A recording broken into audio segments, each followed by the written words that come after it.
এমন একজন গোলাম বাড়িতে আসছে, রাতের বেলা বিছানায় না ঘুমায় আল্লাহর সাথে কথা বলে। কিছুক্ষণ পর মালিক লক্ষ্য করে দেখে ঘরের মধ্যে নূর আলো চমকাইতেছে, এমন আলো চমকাইতেছে উজ্জ্বল এক ধরনের নূরের মতো আলো। কোথার থেকে আলো আসলো? মালিক এবার চায়া দেখে ওই যে গোলাম সেজদা দিয়ে আছে, এই সেজদার মাথা বরাবর উপর থেকে ছাদ কোনো ফাঁকা নাই, ছাদ কোনো ফাটা নাই, ছাদ ঠিক আছে, সব কিছু ঠিক আছে, কিন্তু তার মাথা বরাবর আসমান থেকে একটা আলো আইসা তার মাথার মধ্যে নূর চমকাইতেছে। এমন গোলাম বাড়িতে নিয়ে আসছে যে বাড়ির মধ্যে সবসময় রহমত হইতেছে, বরকত হইতেছে। এবার মালিকের দিলটা নরম হয়ে গেছে, বিবিকে ডাক দিয়ে বলো, বিবি, আল্লাহ তাআলা দুনিয়াতে আমাদেরকে মান সম্মান কম দেয় নাই, ইজ্জত কম দেয় নাই, টাকা পয়সা কম দেয় নাই, গাড়ি বাড়ি কম দেয় নাই, কিন্তু কোনোদিন আসমানের মালিকের সাথে সম্পর্ক করতে পারলাম না, কোনোদিন আসমানের মালিকের কুদরতি পায়ে কোনোদিন সাজদা দিবার মতো ভাগ্য হয় নাই। তুই এই দুনিয়ার মায়ায় পড়ে করছ কত বাগানা,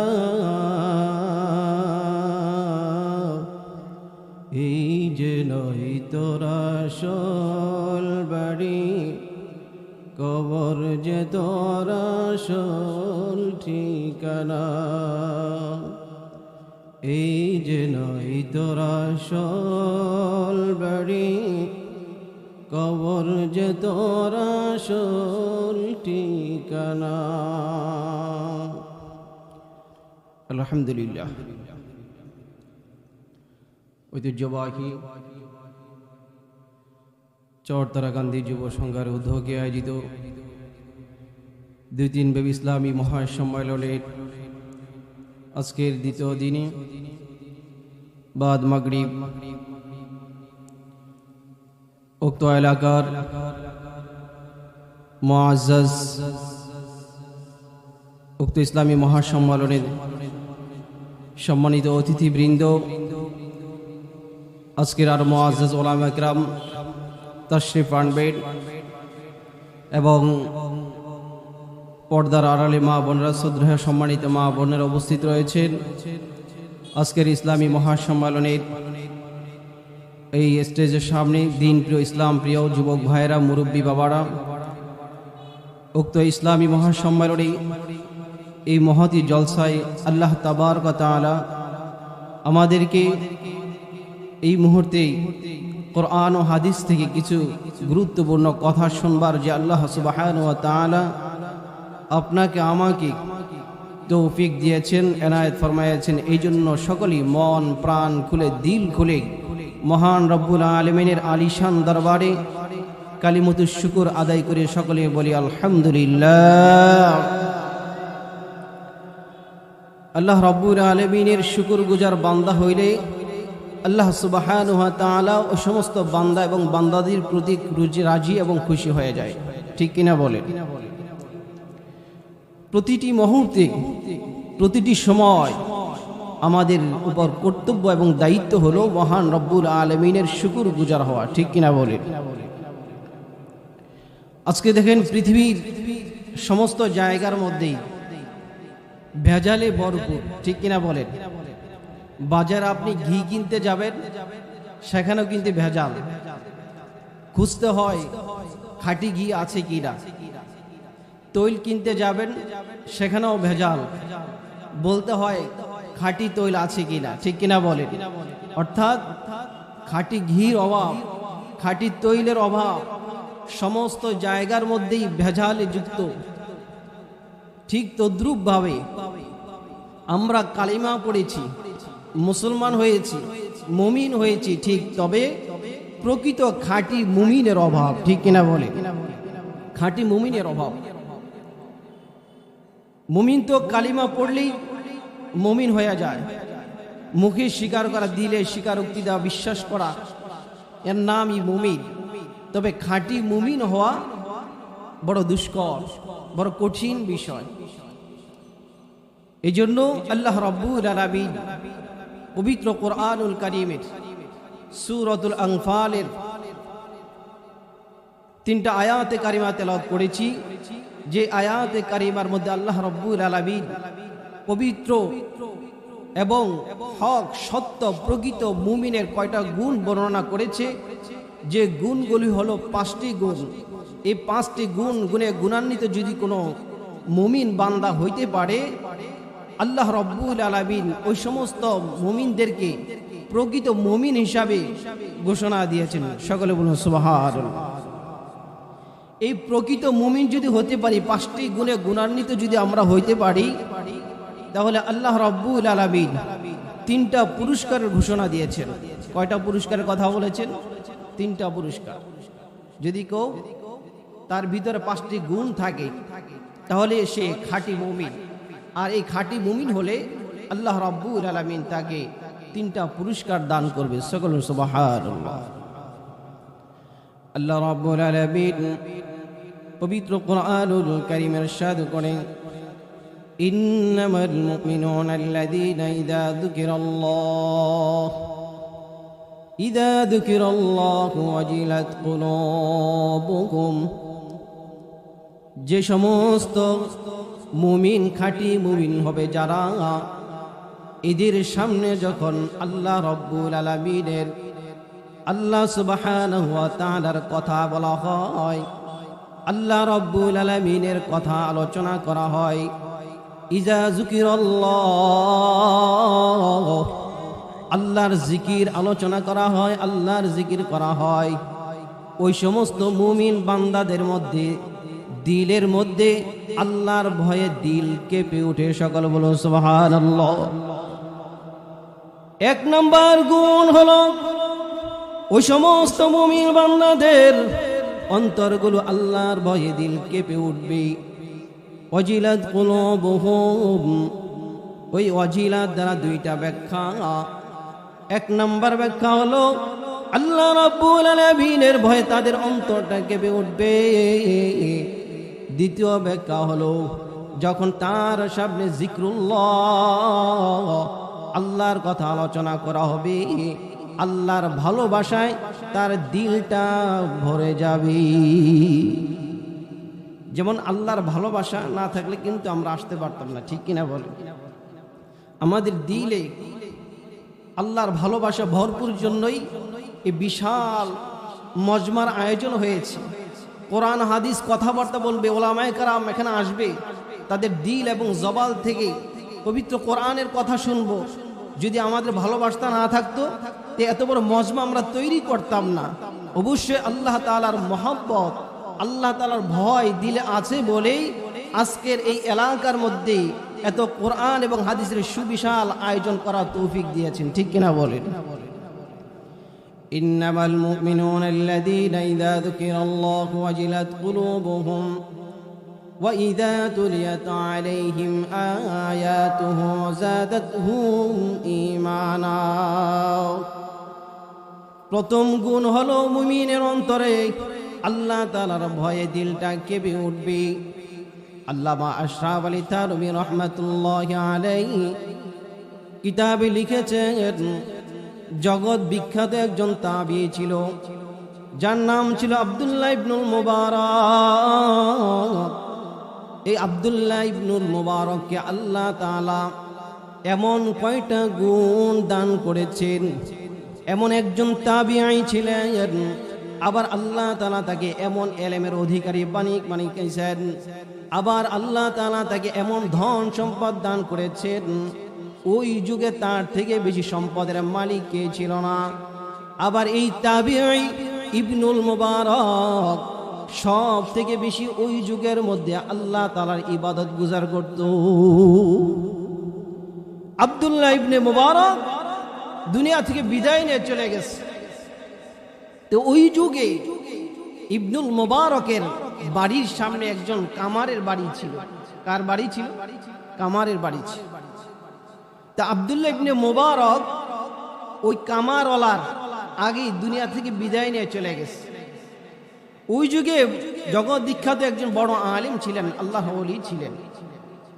আল্লাহর ওলি একদিন স্বপ্নে দেখলেন, স্বপ্নের মধ্যে আব্দুল্লাহ ইবনুল মুবারক খুব সুন্দর চমৎকার সুবিশাল একটা জান্নাতের মধ্যে ঘোরাফেরা করতেছে। সকলে বলুন সুবহান। এবার আল্লাহর ওলি ডাক দিয়ে বলে, ও ইবনুল মুবারক, আল্লাহ তাআলা তো আপনাকে ইবাদতের বিনিময়ে আপনাকে জান্নাত দান করেছি। ইবনুল মুবারক ডাক দিয়ে বলে, ও আল্লাহর ওলি, আমাকে আল্লাহ তাআলা যে জান্নাত দান করেছে, আমার এই জান্নাতের থেকে আমার বাড়ির সামনে একজন কামার আছে, কামার, এই কামারওয়ালার জান্নাতটা আমার থেকে অনেক অনেক বড়, আল্লাহ তাআলা তাকে দান করছে। আমার জান্নাত থেকে তার জান্নাতটা অনেক বড়। আল্লাহর ওলির এই মুহূর্তে স্বপ্নে বিভোর ঘুম ভাঙিয়া গেছে। এবার কামারওয়ালার বাড়ির পথ খুঁজতে লাগলেন। ওই আল্লাহর ওলি কামারওয়ালার বাড়ির দিকে রওনা দিয়া বাড়িতে গিয়া বাড়ির সামনে গিয়া নক করলেন, বাড়িতে কেউ আছেন? বাড়ি থেকে সন্তান, ছোট ছোট বালক সন্তানরা বের হইল, বলতেছে, কি ব্যাপার, আপনারা কোথা থেকে আসছেন? আমার বাবাকে কেন খুঁজতেছেন এই মুহূর্তে? তো বলতেছে যে তোমার বাবা ইবনুল মুবারকের পরে দুনিয়া থেকে বিদায় নিয়ে চলে গেছে। ইবনুল মুবারক আগে চলছে, দুনিয়া থেকে চলে গেছে। তবে তোমার বাবার এমন কি গুণ ছিল যে গুণের কারণে আল্লাহ তাআলা তাকে সুবিশাল জান্নাতের মালিক বানায় দিয়েছে। এবার সন্তানরা ডাক দিয়ে বলে, ও আল্লাহর ওলি, আমরা কোনো গুণ আমরা আমার বাবার থেকে দেখি নাই, তবে আমার মা মনে হয় আমার বাবার সম্পর্কে কিছু জানে। বাড়ির মধ্যে সব থেকে বেশি স্বামীর কথা, স্বামীর সম্পর্ক বিবিরা জানে, আবার বিবির কাজ কর্ম সমস্ত কিছু কে জানে? স্বামীরা জানে। বিবি আবার ডাক দিয়ে বলে, আল্লাহর ওলি, আপনি কোথা থেকে আসছেন? কোনো পরিচয় নাই, কোনো সম্পর্ক নাই, তবে শোনেন, যেহেতু আপনি আমার স্বামীর সম্পর্কে, হালত সম্পর্কে জিজ্ঞাসা করেছেন, ও আল্লাহর ওলি, আমার স্বামীর কোনো কিছু দেখি নাই, তবে আমার হায়াতি জিন্দেগির মধ্যে দুইটা গুণ আমি তার মধ্যে বিদ্যমান দেখছি। এর মধ্যে এক নাম্বার গুণ হইল,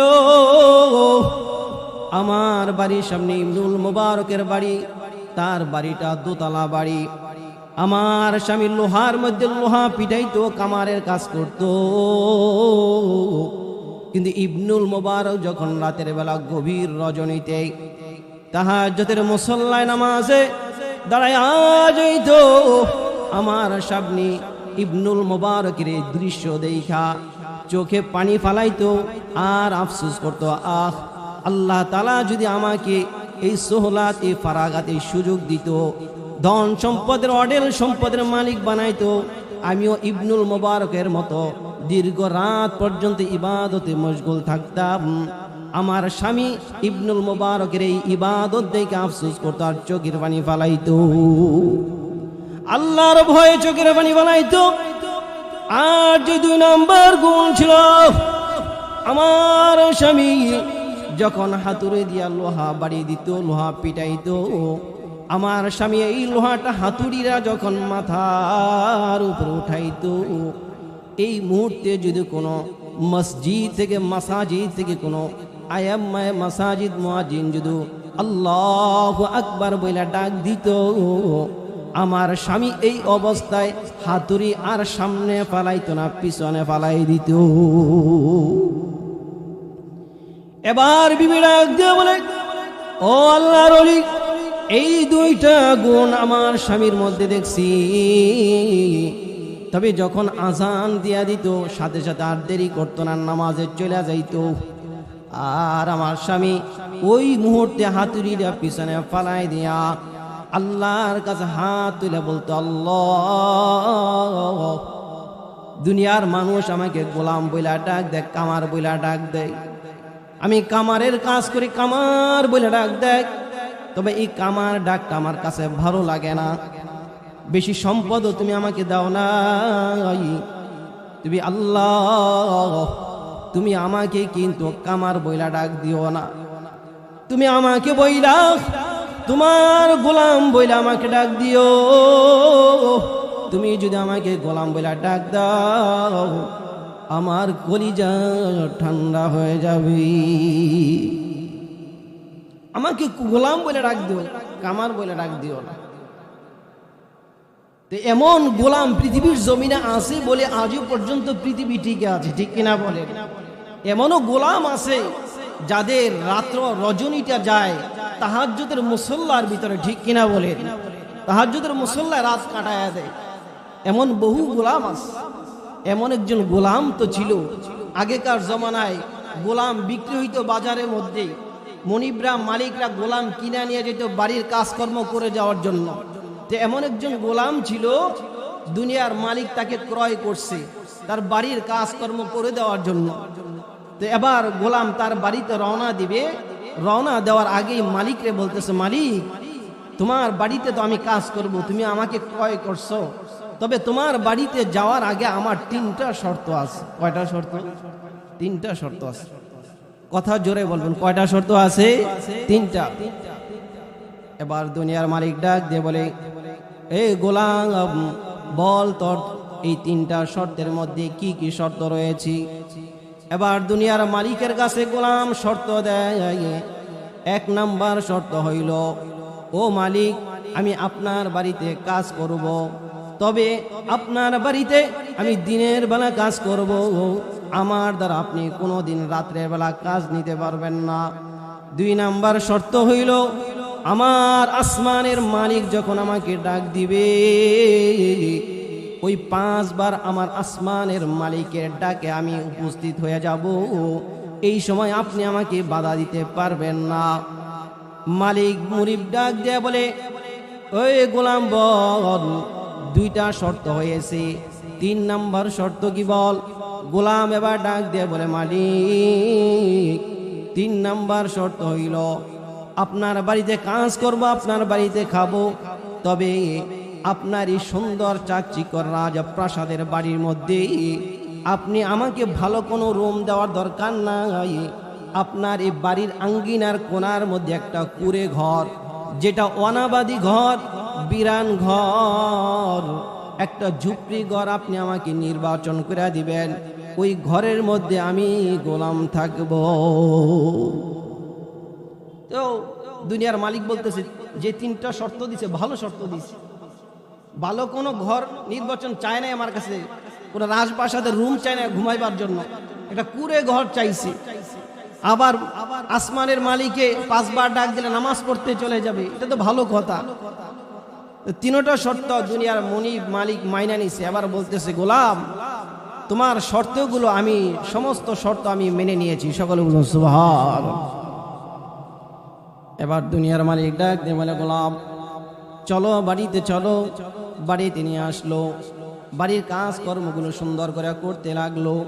কিছুদিন যাওয়ার পর এবার মালিক ডাক দিয়া বিবিকে ডাক দিয়া বলে, বিবি, এমন একজন গোলাম বাড়িতে আনলাম, যার কাজগুলো খুব সুন্দর চমৎকার, কাজের মধ্যে কোনো ত্রুটি হয় না, খুব সুন্দর কাজ করে। ও বিবি, তবে তার প্রথম শর্ত ছিল দিনের বেলা কাজ করবি। এই গোলাম তো দিনের বেলা সমস্ত কাজগুলো করে ফেলে, তবে গোলাম আমার কাছ থেকে রাতের বেলা কেন অবসর চাইলো? ও বিবি, চল যায়া দেখি এই গোলামটা রাত্রে বেলায় কি করে। আমরা তো নির্জনতা তালাশ করি গুনাহের কাজ করার জন্য, ঠিক কিনা বলেন? খারাপ কাজ করার জন্য। কিন্তু এই গোলাম নির্জনতা চাইছে, একাকিত্বর ঘর চাইছে, খারাপ কাজ করার জন্য নয়, আল্লাহর সাথে সম্পর্ক নিগুড় করার জন্য। সকলে বলুন সুবহানাল্লাহ। এই সমাজের যুবক যারা আছে তারা নির্জনতা তালাশ করি আকাম আর কুকাম করার জন্য, ঠিক কিনা বলে? কোন জায়গায় নির্জনতা আছে, কোন জায়গা ফাঁকা মাঠ আছে, খারাপ কাজ করা যায়, রাতকে রাত চলে যায়, দিনকে দিন চলে যায়, মাসকে মাস চলে যায়, বছরকে বছর চলে যায়, হায়াতের জিন্দিগি শেষ হয়ে যায়। এই জিন্দিগির একটা মুহূর্ত, একটা রাত্র তার তাহাজ্জুদের নামাজের মুসল্লায় তার নাই, ঠিক কিনা বলেন? প্রিয় মুহতারাম হাজিরিন, আজকের এই গোলাম মালিকের কাছ থেকে কি চমৎকার শর্তগুলো নিছে, কি চমৎকার শর্তগুলো নিয়া এবার যখন মালিক বলতেছে বিবি চল যায়া দেখি গোলামটা রাত্রিবেলা কি করে। এবার যখন বিবিকে নিয়ে আসছে, আয়সা দেখে ঘরের দরওয়াজা জানালা সব কিছু বন্ধ, চতুর্দিক দিয়া বন্ধ। মালিক এবার ঘরের ছোট্ট ঘরের ফাঁক দিয়া দেখতেছে যে গোলাম রে কোথায় দেখা যায়। গোলাম রে যেখানে ঘুমায়, যে বিছানায় ঘুমায়, গোলাম ওই বিছানার মধ্যেও নাই। এবার দুনিয়ার মালিক চতুর্দিক দিয়া খুঁজতেছে, খুঁজা দেখে গোলামটা ঘরের মাঝ বরাবর জায়নামাজের মুসল্লা বিছায়া আল্লাহর সাথে কথা বলতেছে। সকলে বলুন সুবহান। জায়নামাজের মুসল্লা মিশায়া কুদরতি সাজদায় পড়ে গেছে। এবার মালিক মনিবকে ডাক দিয়ে বলে, বিবিকে বলে, ও বিবি দেখ বাড়িতে এমন একজন গোলাম আনলাম, এমন একজন গোলাম বাড়িতে আসছে, রাতের বেলা বিছানায় না ঘুমায় আল্লাহর সাথে কথা বলে। কিছুক্ষণ পর মালিক লক্ষ্য করে দেখে ঘরের মধ্যে নূর আলো চমকাইতেছে, এমন আলো চমকাইতেছে উজ্জ্বল এক ধরনের নূরের মতো আলো। কোথার থেকে আলো আসলো? মালিক এবার চায়া দেখে ওই যে গোলাম সেজদা দিয়ে আছে, এই সেজদার মাথা বরাবর উপর থেকে ছাদ কোনো ফাঁকা নাই, ছাদ কোনো ফাটা নাই, ছাদ ঠিক আছে, সব কিছু ঠিক আছে, কিন্তু তার মাথা বরাবর আসমান থেকে একটা আলো আইসা তার মাথার মধ্যে নূর চমকাইতেছে। এমন গোলাম বাড়িতে নিয়ে আসছে যে বাড়ির মধ্যে সবসময় রহমত হইতেছে, বরকত হইতেছে। এবার মালিকের দিলটা নরম হয়ে গেছে। বিবিকে ডাক দিয়ে বলো, বিবি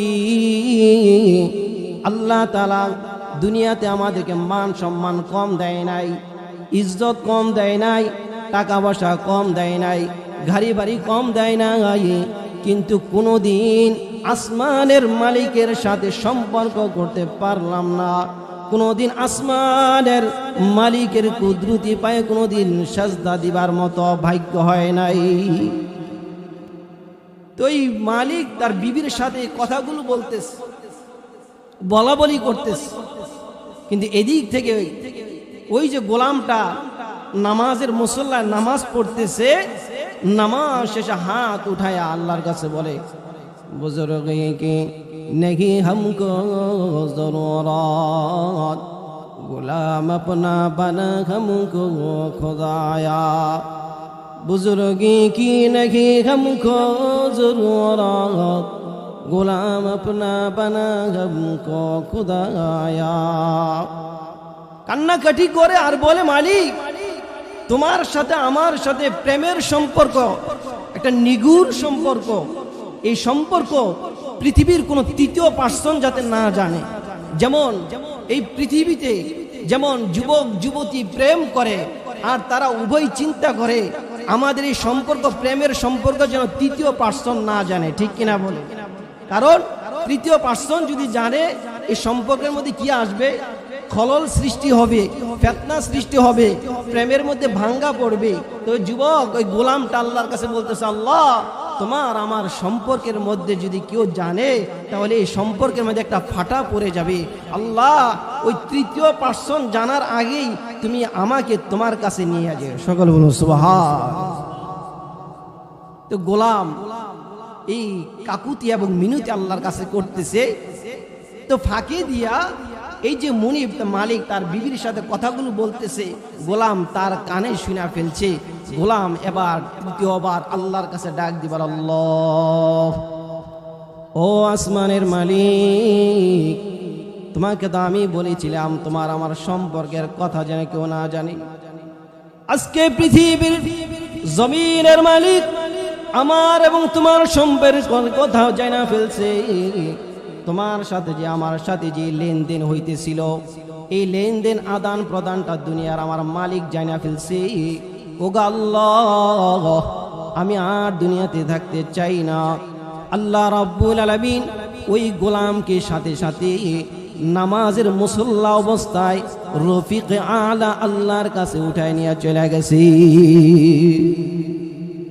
তারাও কিন্তু গোলাম, আমরাও কিন্তু গোলাম, আল্লাহর গোলাম। কিন্তু ওই গোলাম আর এই গোলামের মধ্যে বহুত পার্থক্য আছে, অনেক পার্থক্য।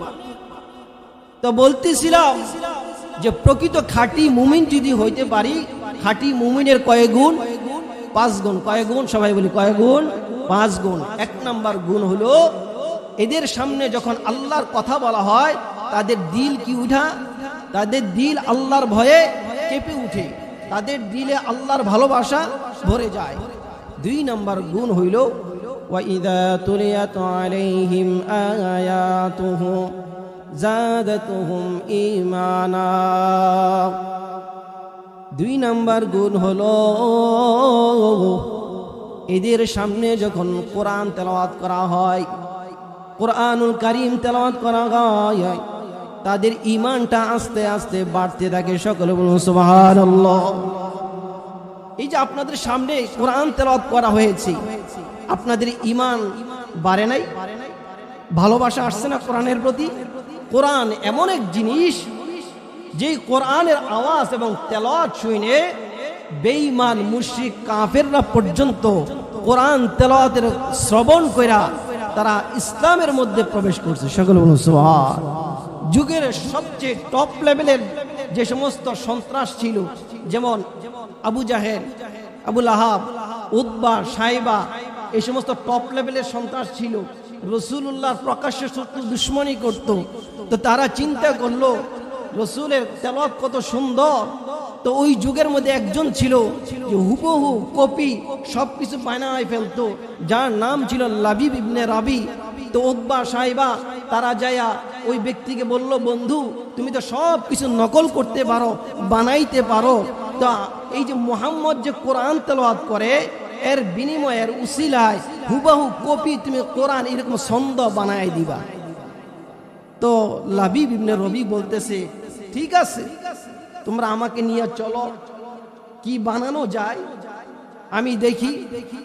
তো যখন উতবা এবং সাইবা এই লাবিবকে নিয়ে রাসূলুল্লাহর দরবারে নিয়ে আসছে, পাঠাইছে, তো রাসূলুল্লাহর চেহারা দেখা, আমার আপনার পেয়ারা নবী মুহাম্মদ আরবির চেহারা দেখা তার একবারে দিল নরম হয়ে গেছে। সকলে বলুন সুবহানাল্লাহ। এবার যখন সামনে আসছে বলতেছে, ইয়া রাসূলুল্লাহ, ইয়া হাবিবাল্লাহ, আমি আসছি আপনার কোরআন শোনার জন্য, তেলাওয়াত শোনার জন্য। আল্লাহ রাসূল সাল্লাল্লাহু আলাইহি ওয়াসাল্লাম যখন পবিত্র কোরআনুল কারীম থেকে ছোট্ট সূরা, সবথেকে ছোট্ট সূরা এবং তেলাওয়াত শুরু করলো, ইন্না আ'তাইনাকাল কাউসার ফাসাল্লি লিরাব্বিকা ওয়ানহার ইন্না শানিআকা হুয়াল আবতার।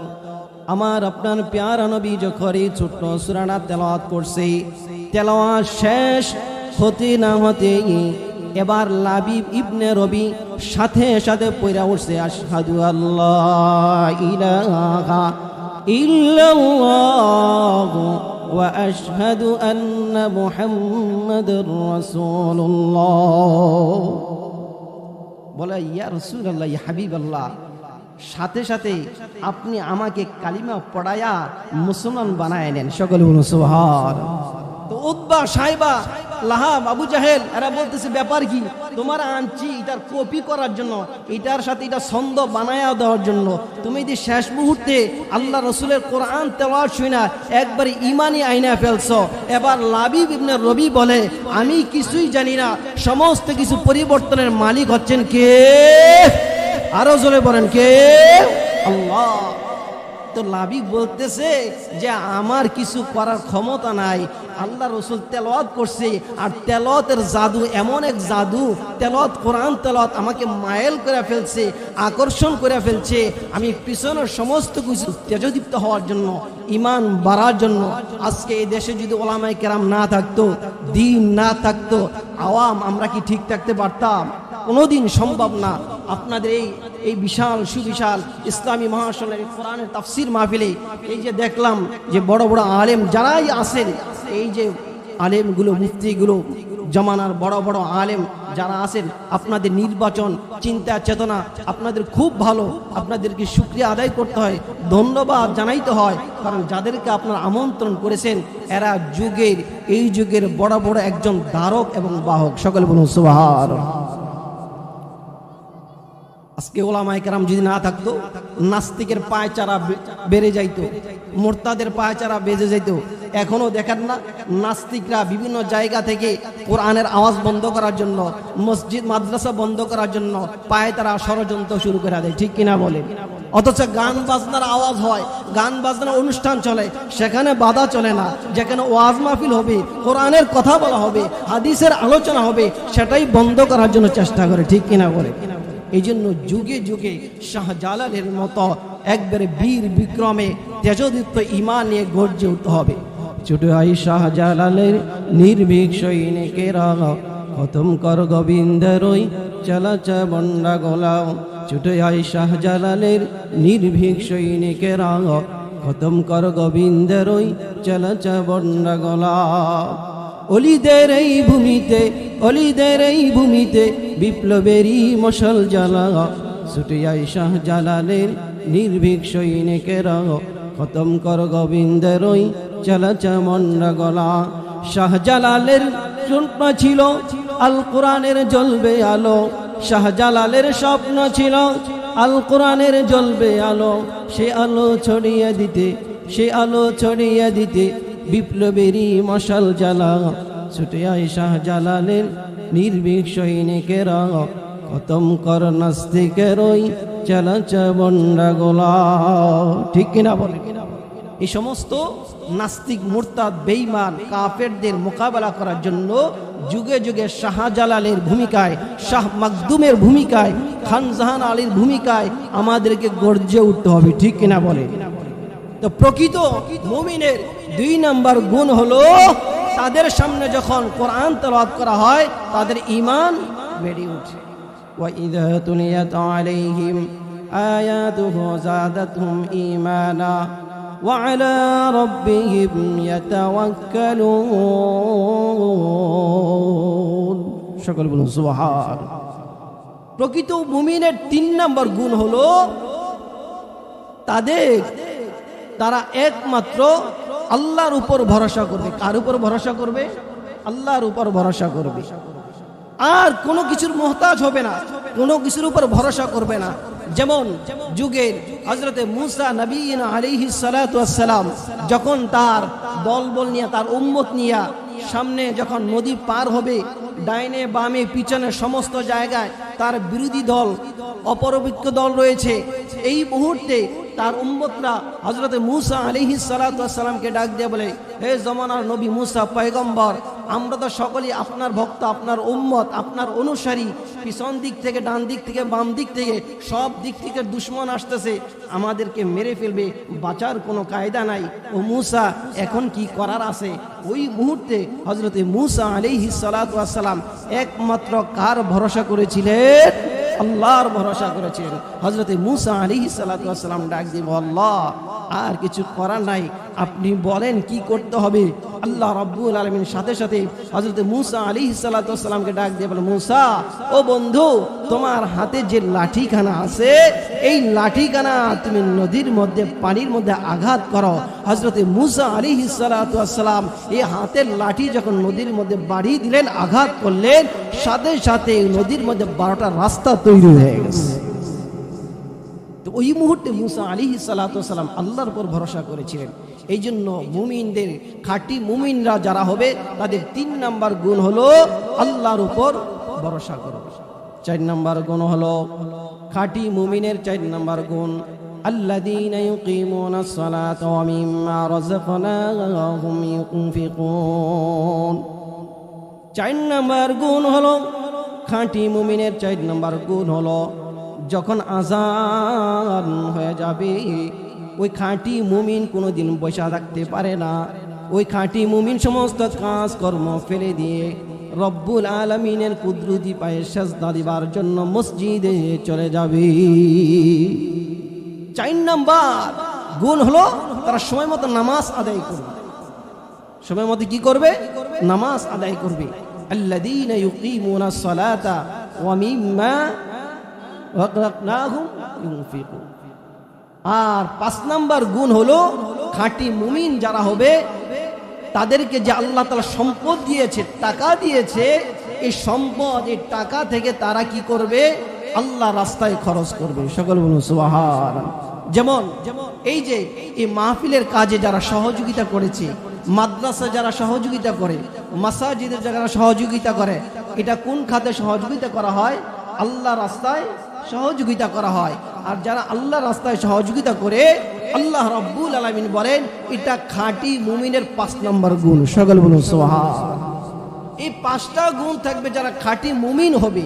তবে বলেছিলাম এই 5 গুণে বিশিষ্ট যারা হবে, গুণান্বিত যারা হবে, আল্লাহ রাব্বুল ইজ্জত ওয়া জালাল তাদেরকে 3টা পুরস্কার দান করবে। কয়টা পুরস্কার? 3টা পুরস্কার। কয়টা পুরস্কার? জোরে বলেন, কয়টা পুরস্কার?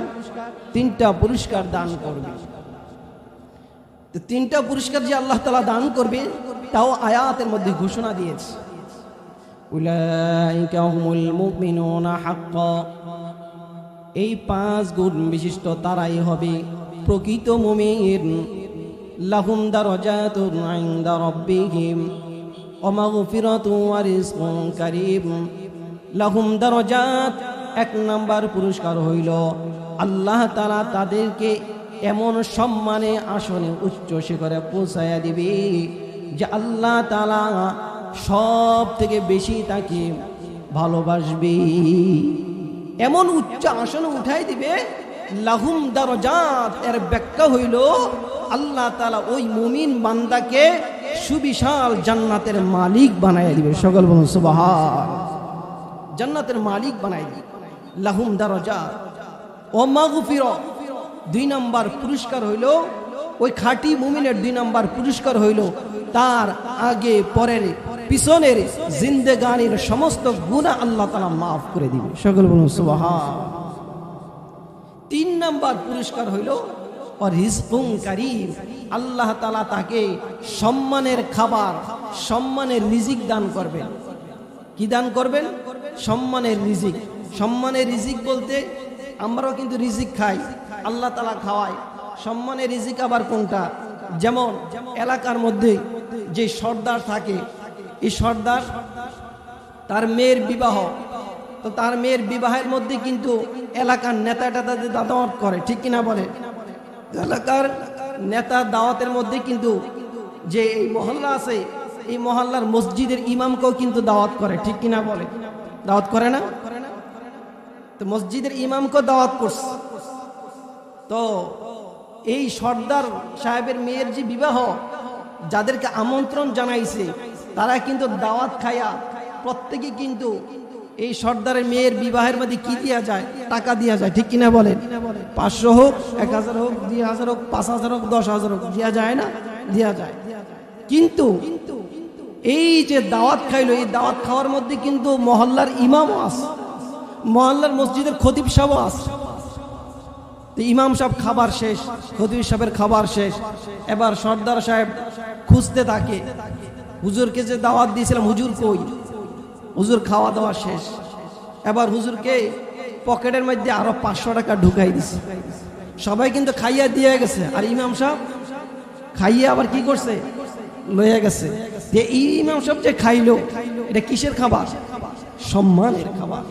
আর রিজকুন কারীম, এটাই হলো সম্মানের খাবার, সম্মানের রিজিক। তা আল্লাহ তাআলা আমাদেরকে সকলকে সম্মানের রিজিক, খাবার এবং আল্লাহর পক্ষ থেকে নেওয়ার সকলকে তৌফিক দান করুন। এই জন্য মুহতারাম হাজিরিন, এই মুমিন বান্দারা যারা হবে, খাঁটি মুমিন যারা হবে, তারা কয় গুণ বিশিষ্ট হবে? 5 গুণ বিশিষ্ট হবে। এই 5 গুণ বিশিষ্ট আল্লাহ মুমিনরাই আল্লাহ তাআলা তাদেরকে 3টা পুরস্কার দান করবে। যে 3টা পুরস্কারের মধ্যে এর মধ্যে একটা পুরস্কার হইল আল্লাহ তাআলা তাকে সুবিশাল জান্নাতের মালিক বানায় দিবে। আল্লাহ তাআলা যাকে জান্নাত দিবেন, ছোট্ট জান্নাতও যদি হয়, একজন আওয়াম জান্নাত, সাধারণ মানুষ একজন জান্নাত পাইছে, রব্বুল আলামিন বলেন এই যে একজনকে সাধারণ ছোট্ট যে জান্নাতটা দেওয়া হবে, রাসূল করিম সাল্লাল্লাহু আলাইহি ওয়াসাল্লাম বলেন এই যে দুনিয়াটা দেখো, এমন দুনিয়ার 10 দুনিয়া পরিমাণ একটা জান্নাত, ছোট্ট জান্নাত। সকলে বলুন সুবহান। বড় জান্নাত কেমন হবে কোনোদিন কল্পনা করা যায়? কোনোদিন কল্পনা করা যায় না। এই জন্য মুহতারাম হাজিরিন, আজকে আমরা এখানে বয়ান শুনতে আসছি, পুরুষরা বয়ান শুনতে আসছি, মহিলাদের জন্য মনে হয় ব্যবস্থা করা হয়েছে, মহিলারাও বয়ান শুনতে আসছে। দেখা যাবে মাহফিল শেষ, 2 দিন ব্যাপী তাফসীর মাহফিল শেষ, কিন্তু আমাদের আখলাক এবং কোনো চরিত্র পরিবর্তন হইল না। ঠিক কিনা বলে? যদি আখলাক এবং চরিত্র পরিবর্তন হয় তাই এই মাহফিলটা করার সার্থক হবে। ঠিক কিনা বলে? যেমন অনেক আছে, এমন স্বামী আছে যে মহিলারা ওই স্বামীকে পুরা দাজ্জালের মতো ভয় করে। ঠিক কিনা বলে? আছে না এমন? আপনাদের এলাকায় নাও থাকতে পারে, বিভিন্ন এলাকায় আছে। মানে এমন স্বামী তার কপালে ঝুড়াই দিছে, তার কাছে দাজ্জাল দাজ্জাল লাগে। বাসায় গেলে কথাবার্তা এমন ভাবে বলে সহ্য করতে পারে না। তো এমন যুগে একজন স্বামী ছিল, তো মহিলাটা বিবিটা তো স্বামীকে খুব ভয় পাইতো, খুব ভয় করত। তো হঠাৎ করে স্বামীর একদিন অসুস্থ হয়েছে, মারাত্মক অসুস্থ হয়েছে। তো অসুস্থ হওয়ার পরে ডাক্তার কাছে গেল। ডাক্তার কাছে যাওয়ার পরে ডাক্তার বলল আপনি এক কাজ করেন, আপনার শরীরে যে রোগ হয়েছে এই রোগকে পরীক্ষা করার জন্য আপনার প্রস্রাব নিয়ে আসতে হবে। কি নিয়ে আসতে হবে? প্রস্রাব নিয়ে আসতে হবে টেস্ট করার জন্য।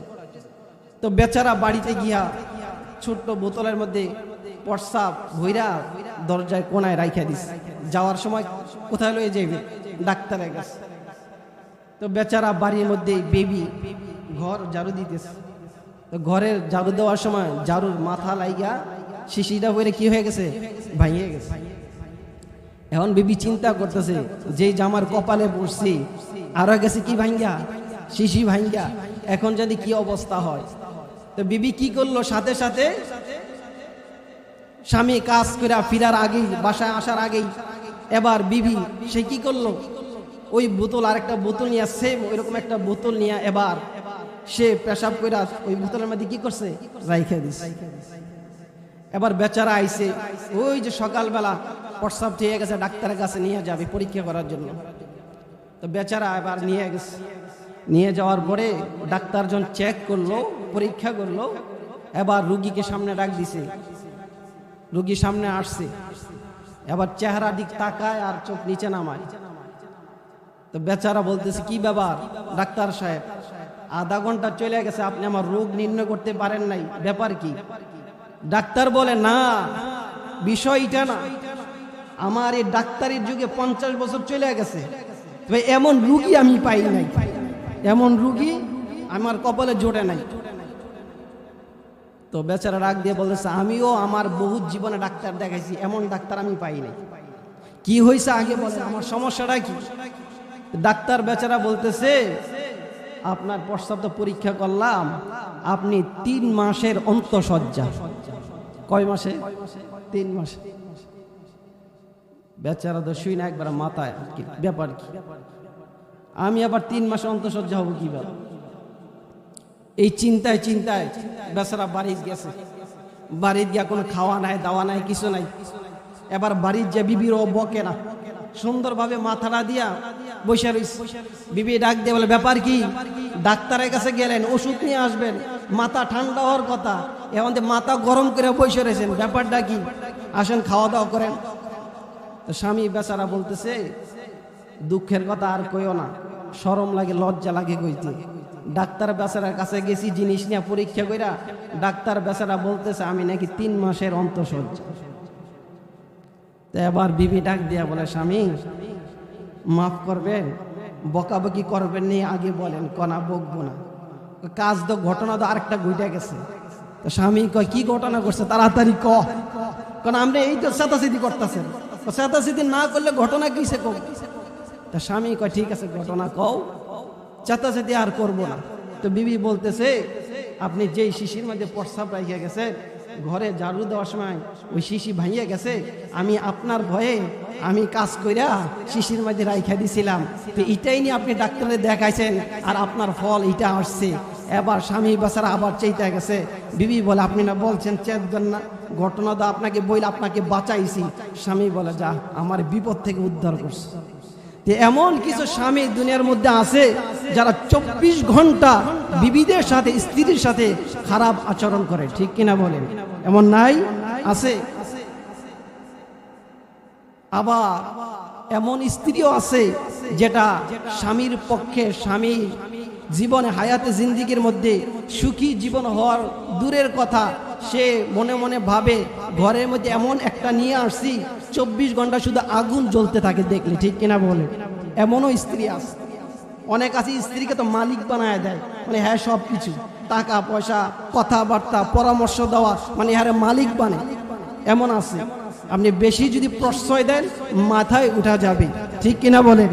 এমনও কিছু আছে দেশের মধ্যে যারা বিবিদেরকে একবার মালিক হিসেবে পুষা নেয়। এমন একজন রাজা ছিল যে রাজা রানীর কথা শুনতো। কার কথা শুনতো? রানীর কথা। তো রাজা একদিন বাজার থেকে মাছ কিনে আনছে। কি কিনে আনছে? মাছ। তো ওই যুগে 50 টাকাই অনেক কিছু। এমন একটা মাছ কিনে আনছে 50 টাকা দিয়া, যে মাছটা রানী কি করে না, খায় না। এই মাছটা রানীর পছন্দ না। এবার রানী রাজাকে বলতেছে এত টাকা দিয়ে তুমি এই মাছটা আনছ, তো আমি তো এই মাছটা আনছি অনেক টাকা দিয়ে তোমার জন্য কিনে আনছি। রানী বলে আমার তো এই মাছ পছন্দ না, আমি খাই না, এটা কি ফেরত দেওয়া যাবে? তুমি ফেরত দিয়ে দাও। রাজা বলতেছে অনেক বড় আশা কইরা সবার কাছ থেকে ভিড়ের মধ্যে অন্যদেরকে সুযোগ না দিয়া আমি সবচেয়ে বেশি টাকা দিয়ে তোমার জন্য নিয়ে আসলাম, এখন যদি আমি ওই কি ওই মাছওয়ালারে ফেরত দিতে যাই তাহলে আমার রাজার আর মান সম্মান থাকবে না। তো বেচারা রানী স্ত্রী রাজাকে বলতেছে যাও না, তোমার একটা বুদ্ধি শিখাই দেই। তো রাজা বলতেছে কি বুদ্ধি বলো? তো রানী এবার রাজাকে স্বামীকে বুদ্ধি দেয়, ওই মাছওয়ালা বিক্রেতার কাছে যায় মাছ নিয়ে বলবা এই মাছটা কি বেডি না বেড়া, মহিলা না পুরুষ। যদি বলে মহিলা তো বলবা যে আমার স্ত্রী মহিলা মাছ খায় না, পুরুষ মাছ খায়। আর যদি বলে পুরুষ মাছ তখন বলবা আমার স্ত্রী পুরুষ মাছ খায় না, মহিলা মাছ খায়। পরামর্শ সুন্দর বুদ্ধি শিখাই দিছে। তা রাজা বেচারা মাছ নিয়ে গেছে, বেচারা গেছে বলতেছে ভাই তোমার কাছ থেকে যদি আমি মাছ কিনছি তবে এই মাছটা কি মহিলা না পুরুষ? তো যে বেচারা মাছ বিক্রয় করছে ওই বেচারা আরো চালাক। ওই বেচারা বলে রাজা বাদশাহ আপনি জিজ্ঞাসেন এটা মহিলা না পুরুষ, আমার এই মাছটা মহিলাও না পুরুষও না, মহিলাও না পুরুষও না, এটা হিজলা। এবার রাজা খুশি হইয়া ওই বেচারা কাছ থেকে মাছ কিনছে কত টাকা দিয়া? 50 টাকা দিয়া। যেন এমন চমৎকার জবাব দিছে, এবার রাজা তার পকেট থেকে আরো 50 টাকা দিছে। কয় টাকা দিছে? 50 টাকা। এবার ওই মাছ বিক্রেতার কত হইল? 100 টাকা। দোতলায় বৈশা বৈশা রানী দেখতেছে আর জয়লাপুরা সারখার। রানীকে ব্যাপার কি, মাছ ফেরত দিতে পাঠাইলাম, আবার রাজা খুশি তার আরো 50টা দিয়ে আইল। এবার যখন মাছ বিক্রেতা এই 100 টাকা নিয়ে যখন রাজার বাড়ির রাজমহল দিয়ে যাইতেছে, হাতের থেকে 5 টাকার একটা নোট নিচে পড়ে গেছে। কোথায় পড়ে গেছে? নিচে পড়ে গেছে। তো মাছ বিক্রেতা বেচারা এই 5 টাকা না উঠায়া সুন্দর করে মুছা টুইছা মুখে চুমা দিছে, চুমা দিয়ে সুন্দর করে ভাঁজ করে পকেটে ঢুকাইছে। সাথে সাথে রাজাকে ডাকছে রানী, কি ব্যাপার মাছ ফেরত দিলে না? আবার সাথে সাথে আরো 50 টাকা তাকে উপহার দিলা, বাড়াই দিলা, ব্যাপারটা কি? ব্যাপারটা হয়েছে এই মাছটা মহিলাও না পুরুষও না, হিজলা। তা আমি তার এই কথা শুনে চমৎকার জবাব দিছে, আমি খুশি, আরো তার 50 টাকা কি দিছি? উপহার দিছি। চিন্তা কর। তো রানী বলতেছে কেমনে পেছে ফালাইবো, রাজারে কথা শোনাইবো। তো বলতেছে দেখো তুমি যার কাছ থেকে মাছ কিনছো তাকে তো উপহার দিলা, একটা টাকা 5টা টাকা তার কাছ থেকে পড়ছে। দেখো এই 5 টাকা থুয়া যাইতে পারতো, গরিবরা নিতে পারতো, ভিক্ষুকরা নিতে পারতো। দেখো তোমার মাছ বিক্রেতারা কত বখিল, কত কৃপণ। তোমার দেশের মধ্যে এমন একজন কৃপণ আছে, এরা তাকে বন্দি করো, জেলখানায় বন্দি করো। তো রাজা রানীর কথা শুই না, আবার তার রাজমহলে ওই মাছ বিক্রেতাকে ডাকছে। তাইকে বলে, কি ব্যাপার? আমি সবাইকে অনুদান দেই, সুন্দরভাবে সবাই সচ্ছলভাবে চলাফেরা করে, 5 টাকা পড়ছে, এটা তুমি কৃপণগিরি করলা কে?